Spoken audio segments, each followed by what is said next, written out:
So hey guys, আজকে তোমাদের সঙ্গে একটা সুন্দর মুহূর্ত শেয়ার করতে চলেছি। তো তার আগে আমাদের যে বাড়ির পুজো সেটা দেখানো যাক। সো গাইজ, তোমরা সামনে দেখতেই পাচ্ছ লক্ষ্মী মা এবং এখানে বৈষ্ণব সেবার সব ভোগ, আর আসল জিনিস তো সব নিচে আছে, তো সেটাও তোমাদেরকে দেখাবো।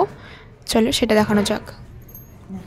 সো গাইজ, চলো আমরা এখন যাই, কিন্তু তার আগে তো দরজাটা আটকাতে হবে, নাহলে কেউ ঢুকে যাবে তো মুশকিল হয়ে যাবে।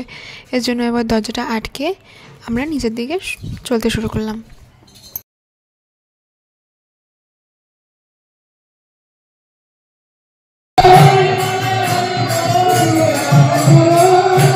সো গাইজ, যেটা তোমাদেরকে একদম ফার্স্টে বলেছিলাম যে তোমাদের সঙ্গে একটা সুন্দর মুহূর্ত শেয়ার করবো, সেটা হলো এটাই যে আজকে আমাদের বাড়িতে বৈষ্ণব সেবা, এবং এখানে অনেক বৈষ্ণবরা এসছে, আবার অনেক বৈষ্ণবরা আসেও নি।